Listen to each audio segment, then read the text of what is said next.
ओम नमः शिवाय। ओम नमः शिवाय। आइए शिव प्रेमियों, शिव भक्तों, भगवान शंकर के मुखारबंद से ओजस और शिक्षादायक कथाओं का पान करें। नमस्तुते शंकर शांति मूर्तिये, नमस्तुते चंद्रकलावतस्, नमस्तुते कारण कारणाय, नमस्तुते कारण वर्जिताय, माँ गौरी नमस्तुभ्यं, नमस्तुभ्यं महेश्वरी शंकर प्रिये, नमस्तुभ्यं, नमस्तुभ्यं दयानिधे, दयानिधे।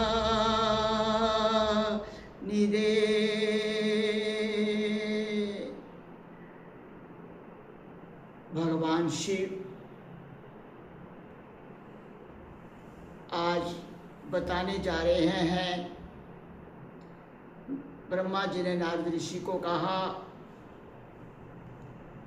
कि जब कार्तिका शक्तिपान शिव का हुआ और ब्रह्मा देवता लोग, अग्नि देवता, ब्रह्मा जी बता रहे हैं, वो शक्तिपान को लेकर के गए, बर्दाश्त नहीं कर पाए, तो नारद ऋषि के कहने पर प्रयागराज के अंदर माघ महीने में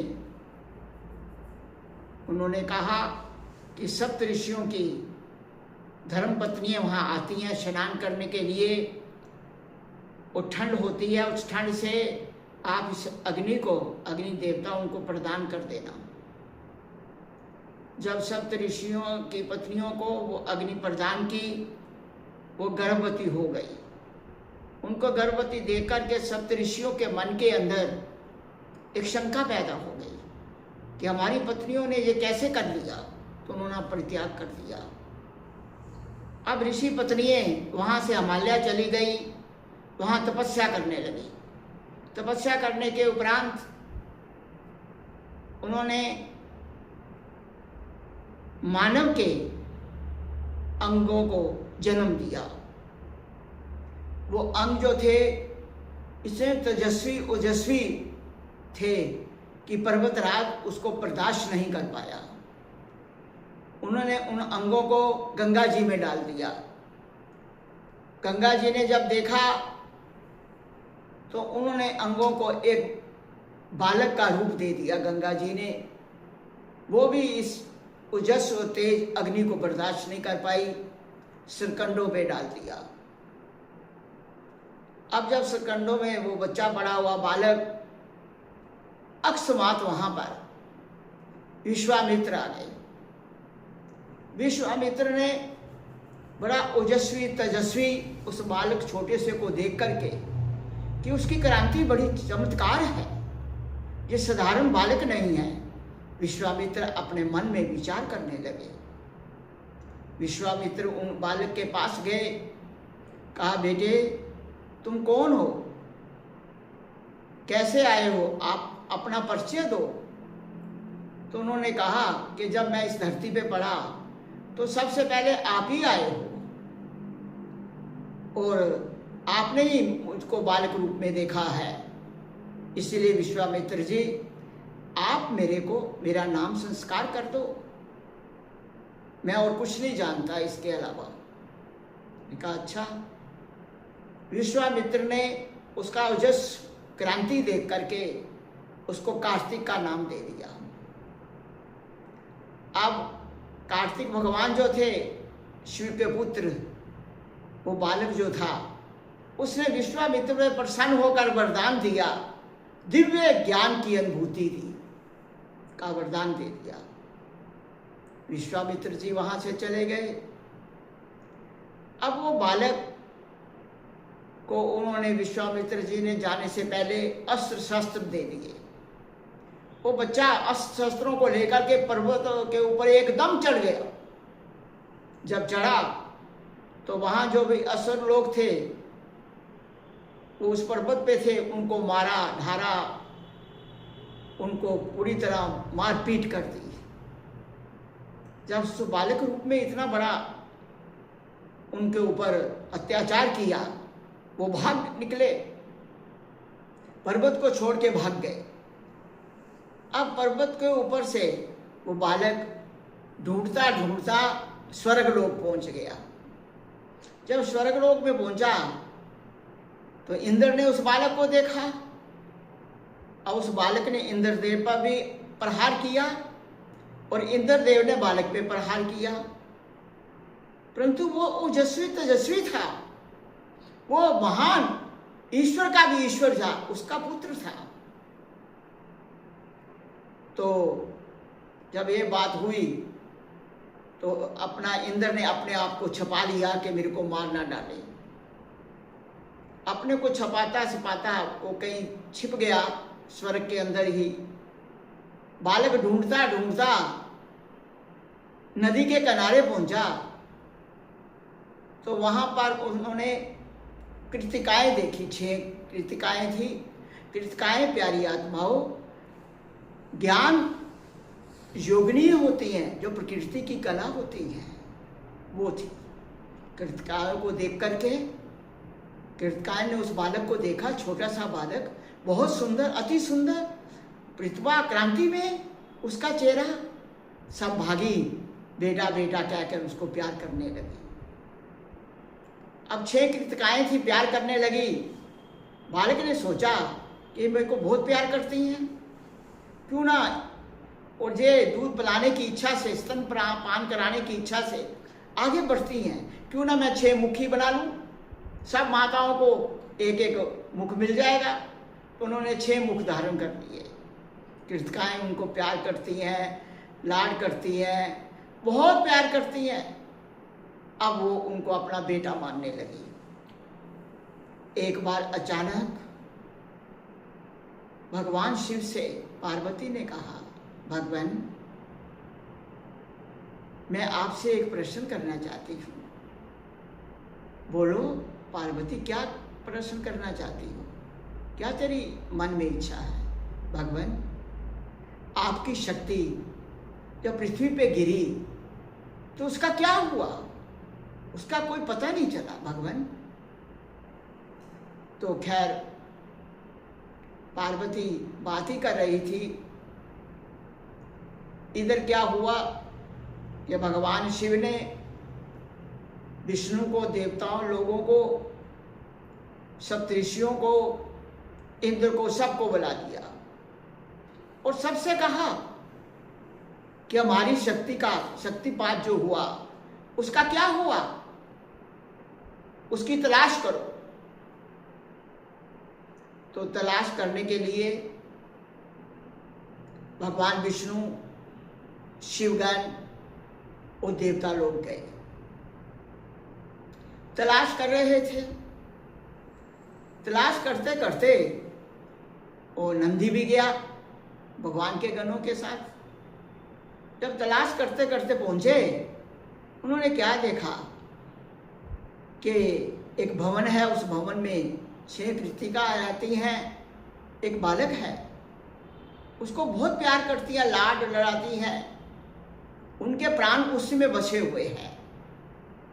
तो जितने गण थे उन पे हमला करने लगे, उनके भवन को घेर लिया।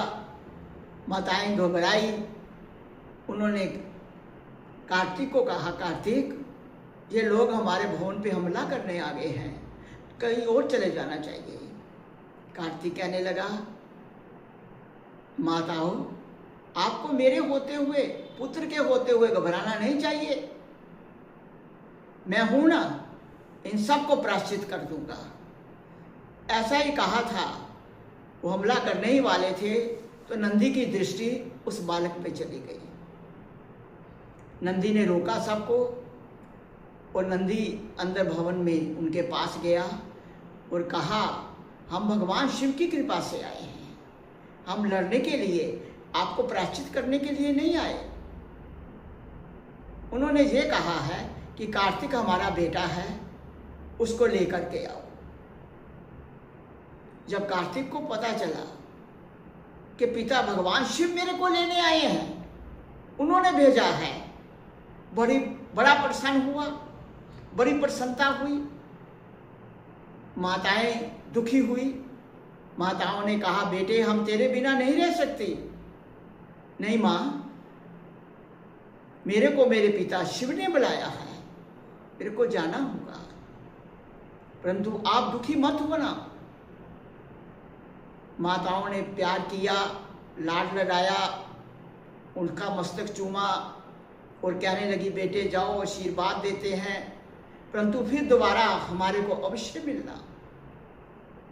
इतना कह के नारद ऋषि और ऋषिगण और नंदेश्वर भगवान, ये सारे जो थे ऋषिगण और शिव के गण, भगवान विष्णु चल पड़े कार्तिक को लेकर के। कुछ गणों ने जाकर के शिव को बता दिया कि प्रभु कार्तिक आ रहे हैं। भगवान ने, शिव ने उनके लिए पालकी भेजी थी, पालकी में बैठा के ला रहे थे। जब शिव और पार्वती को पता लगा, पार्वती बड़ी प्रसन्न हुई। सारे देवता ब्रह्मा विष्णु अगवानी करने के लिए आगे गए। जब कार्तिक ने देखा कि माता पार्वती और पिता शंकर आए हैं, वो नीचे उतरा और उसने माता पिता को प्रणाम किया, सब ऋषियों को प्रणाम किया, सब देवताओं को प्रणाम किया, भगवान विष्णु को प्रणाम किया। माता अपने बेटे को देख करके पार्वती बड़ी प्रसन्न हुई, उसको प्यार करने लगी, लाड लगाने लगी, कई तरह से उसको प्यार करती है और कहती है बेटे, और गोदी में ले लेती है। इतने में अब सब लोगों ने कहा, भगवान शिव तारका के इतने जुल्म और इतने कष्टों का, इतने संकटों का जो संसार में कर रहा है, पृथ्वी पर कर रहा है, देवलोक में कर रहा है, स्वर्ग में कर रहा है, उन सब का नाश कैसे होगा? वो तो कार्तिक ने करना है। कार्तिक को आज्ञा दो भगवान। अब जब आज्ञा की बात आई, पार्वती रोने लगी। रोती हुई कहती है, भगवान शिव, हमारा बालक तो बहुत छोटा है, वो तो दानव है, राक्षस है, तारकासुर, असुर है, जिससे इंद्र हार गया, ऋषि मुनि हार गए, मंत्रों वाले, सिद्ध मंत्रों वाले, और देवता लोग हार गए, जिससे भगवान विष्णु भी पीछे हट गए। हमारा बालक एक छोटा सा होकर के कैसे जाएगा, कैसे उसको मारेगा? विलाप करने लगी।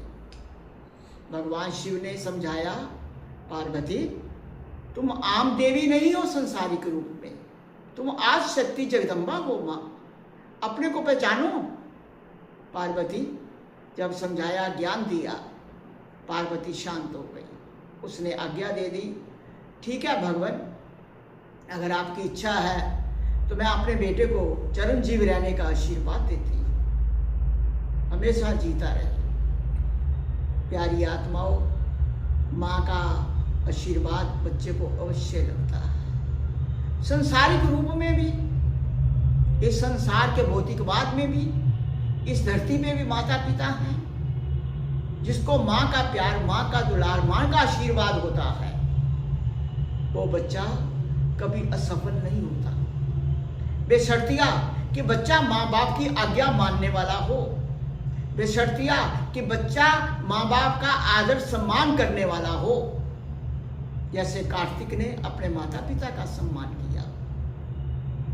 तो खैर, जब इतनी बात हुई, अब सब ऋषि लोग, देवता लोग, श्री हरि विष्णु भगवान शिव से प्रार्थना करने लगे और एक सुंदर रथ मंगवाया जो कई अलंकारों से सुसज्जित था। अस्त्र शस्त्र ऐसे दिए जो किसी के पास नहीं होंगे। ऐसे ही विष्णु जी ने भी दिए, इंद्र ने भी दिया, ब्रह्मा जी ने दिया, भगवान शिव ने तो देने ही थे आशीर्वाद अस्त्र शस्त्र दे करके, और वीरभद्र को बुलाया कि तुम सब जाओ और कार्तिक का साथ तारकासुर पे चढ़ाई कर दो। ठीक है भगवान। अब वो सब चल पड़े। जब चले तो तारकासुर पे चढ़ाई पहले इंद्र ने की। जब इंद्र ने की तो इंद्र को उन्होंने प्रहार किया। बार बार इंद्र उससे चढ़ाई करता है और बार बार प्रहार करके उसको गिरा देता है। देवता लोगों ने भी दिया, उनको भी बार बार हरा दिया। फिर भगवान विष्णु करने लगे। विष्णु ने भी अपने बाणों को चलाया और तारकासुर भी अपने बाणों को चलाता है। दोनों के बाण टकरा रहे हैं, परंतु तारकासुर हार नहीं रहा, उसको कोई क्षति नहीं पहुंच रही। वीरभद्र बड़ा, वीरभद्र ने भी तारकासुर पे नाना प्रकार के अस्त्र चलाए, नाना प्रकार के प्रहार किए, परंतु तारकासुर जो था वो और प्रहार करता था। तो वीरभद्र भी गिर गया।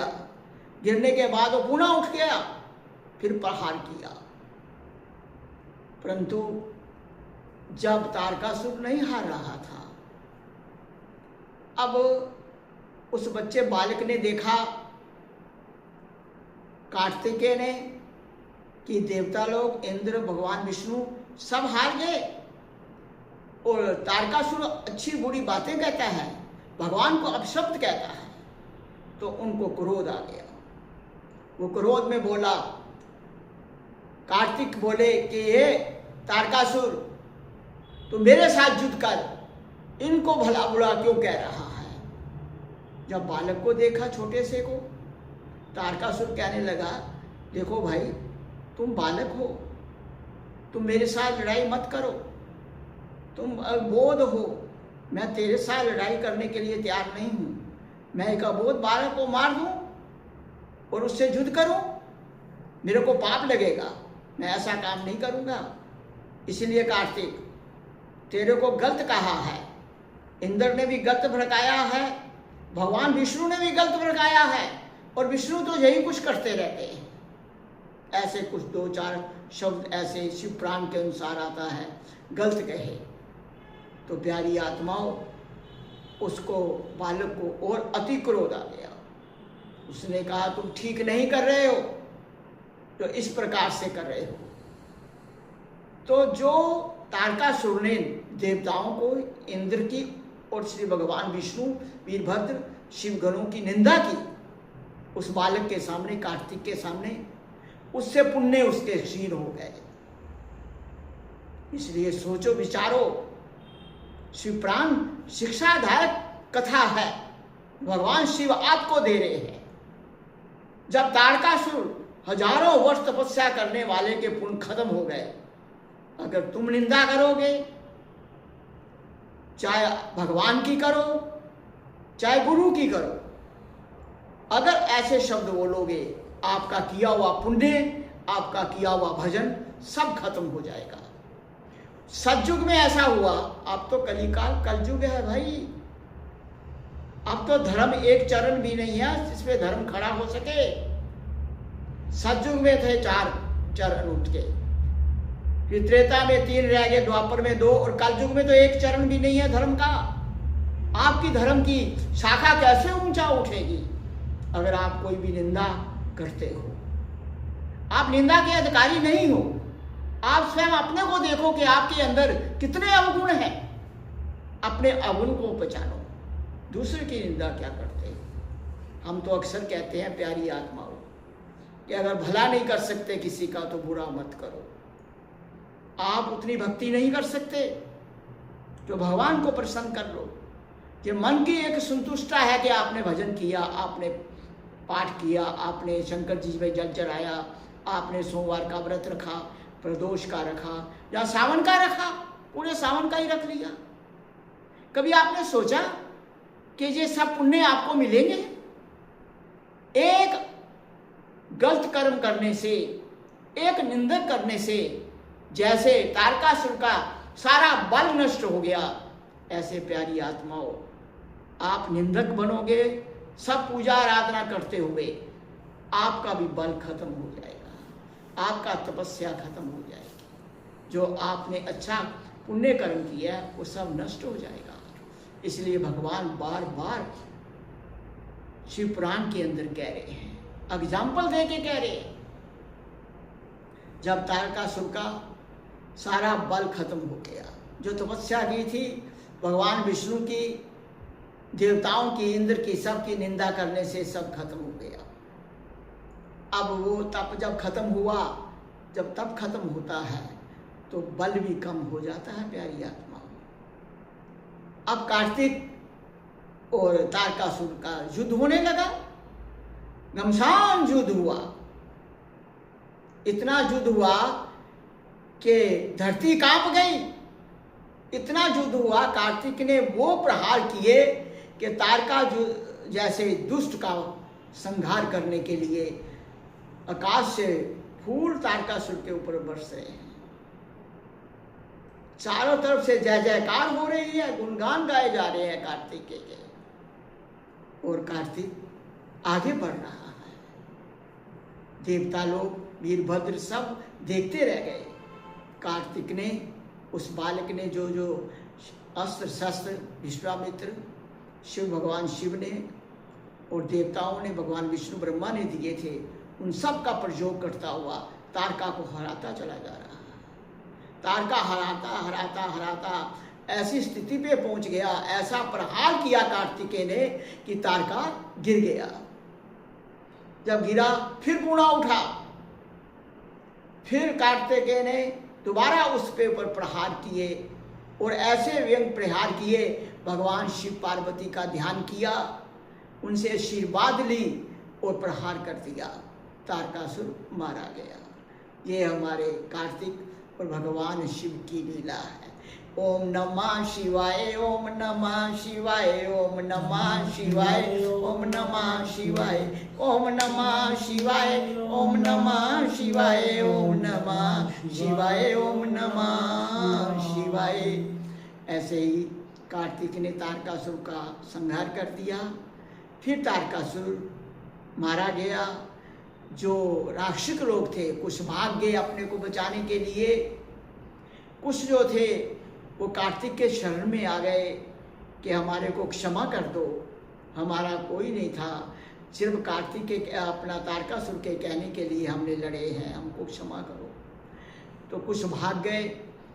तब कार्तिकेय ने कहा कि तुम जितने असुर लोग हो, दानव लोग हो, सब पाताल लोक में चले जाओ, इस धरती पे और आकाश में, स्वर्ग में रहने की जरूरत नहीं, सब निकल जाओ जहाँ से। सब प्रणाम करके कार्तिक पाताल लोक में चले गए। भगवान शिव सब देख रहे थे त्रिकालदर्शी, पार्वती भी देख रही थी ध्यान में कि हमारा बेटा जो है तारकासुर का संहार कर गए। अब संहार करके वापस आए। जब वापस आए देवता लोग, ऋषि मुनि, भगवान विष्णु, वीरभद्र तारका को लेके, अब अपना कार्तिक को लेके आ रहे हैं। कार्तिकेय आकर के भगवान शिव को प्रणाम किया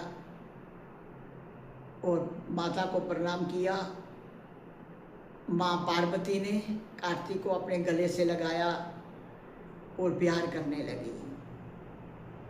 कार्तिक को भगवान शिव ने एक सिंहासन बसवाया, नंदीगणों से उस पे कार्तिक को विराजमान किया। अब भगवान विष्णु और ब्रह्मा ने प्रणाम किया। ब्रह्मा विष्णु को कार्तिक ने प्रणाम किया। भगवान शिव की जय जयकार कही। देवताओं लोगों ने, ब्रह्मा विष्णु ने सब भगवान की स्तुति गाने लगे। प्रभु आप भक्तों के हितकारी हो, आप दिल की जानने वाले हो, हे माँ पार्वती आप प्रकृति हो, सारा संसार शिव और शिवा से चलता है, आपकी कृपा के बिना कुछ नहीं हो सकता। आपने तारका जैसे राक्षसी को, जिसने देवताओं को तंग किया हुआ था, लोगों में हाहाकार मचा रखी थी, उसका संहार किया। आपकी लीला आप जान सकते हो, आप सर्वेश्वर हो, आप निराकार हो, आप ही सगुण हो, आप ही ईश्वर हो, आप ईश्वर के भी ईश्वर हो।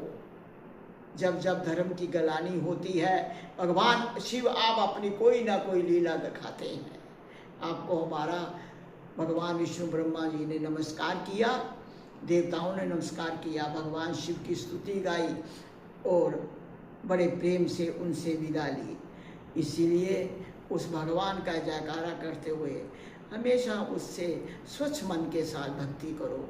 उसके साथ उनका गान करते हुए क्या कहो, हर हर महादेव शंकर काशी विश्वनाथ गंगे, हर हर महादेव शंकर काशी विश्वनाथ गंगे, काशी विश्वनाथ गंगे, काशी विश्वनाथ गंगे, काशी विश्वनाथ गंगे, काशी विश्वनाथ गंगे, हर हर महादेव शंकर काशी विश्वनाथ गंगे।